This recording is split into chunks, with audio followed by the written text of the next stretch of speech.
essentially what's happening is tokens are being created and they're being sold to the public. So it's quite a phenomenon these days. Should everyone just go into these ICOs? It sounds like a really exciting thing that's happening. Well, here is where Ethereum comes in. Pinangunahan ni Vitalik Buterin ang proyekto na Ethereum at sa pamamagitan ng crowdfunding event ay nakapag-raise ito ng mahigit $18 million. The outcome that he would have preferred. Ang launching na ito ay tinuturing na isa sa pinakauna at pinaka-successful na ICO sa cryptocurrency space.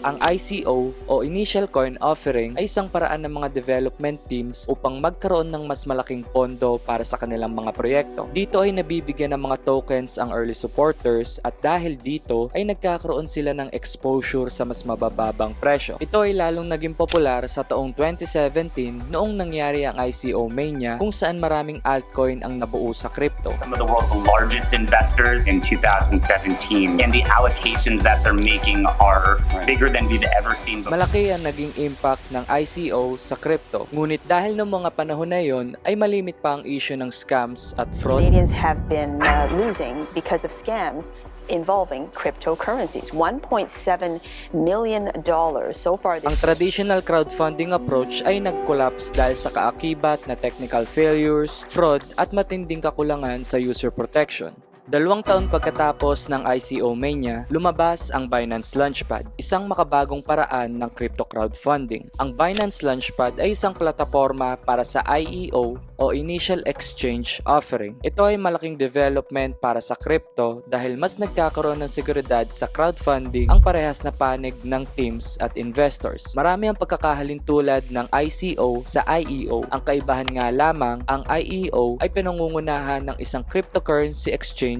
tulad ng Binance. Nagkakaroon pa rin naman ng maagang exposure ang mga supporters, ngunit dito ay sa mas madali at mas secured na pagbili ng mga coins o tokens. Benepisyal ang Launchpad para sa lahat dahil kung sinuportahan ng isang mapagkakatiwalaang exchange ang isang proyekto, makakasiguro ang lahat na ito ay masusing pinag-aralan at vinalidate, habang ang team naman na nag-launch ng coin ay nagkakaroon ng mas malawak na impluensya mula sa mga investors na malaking bagay para sa growth ng isang proyekto. At panghuli, ang magiging success ng proyekto ay daragdag sa positibong reputasyon ng Binance.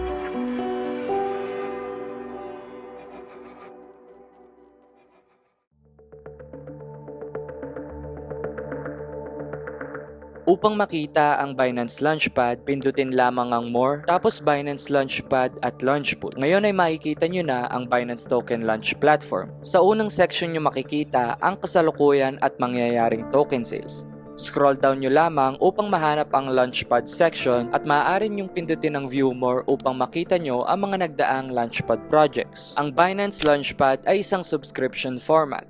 Dito ay kinakailangan mag-commit ng BNB ang mga investor sa isang crowdfunding event o token sale. Upang makasali sa isang token sale, kinakailangang mayroong kang Binance Coin sa wallet at kailangan mag-subscribe sa token kapag oras na ng subscription period. Isang halimbawa na itong Launchpad details ng ID o Space ID. Dito ay makikita nyo na tumagal ng ilang araw ang token sale mula sa holding calculation period hanggang final token distribution. Sa BNB calculation period, kinakailangang may BNB na kayo sa inyong mga wallet at ang BNB na ito ay inyong i-commit sa subscription period. Pagkatapos nito ay ika-calculate na ng Binance ang dami ng inyong BNB at ang maaaring maging rewards nyo sa token distribution. Automatic naman mapupunta ang token sa inyong wallet kapag tapos na ang final token distribution.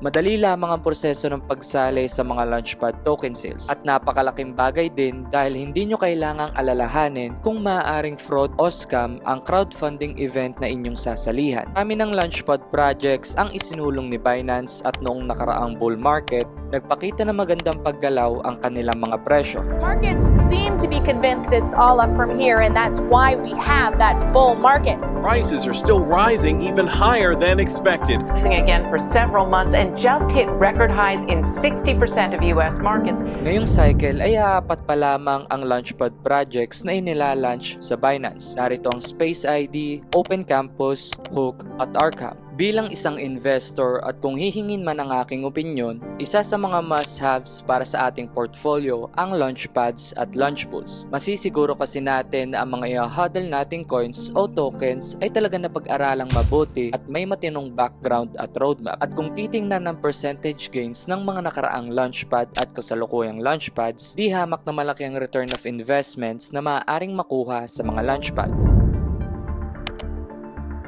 Kahit nagkaroon na ng signifikanteng paggalaw ang presyo ng mga kasalukuyang launchpads, malaki pa rin ang tsansang magbigay ito ng maayos na return of investment. Lalong-lalo na't paparating ang panibagong markup phase, di hamak na madadala muli sa agos ng Bitcoin ang mga altcoin tulad ng launchpads.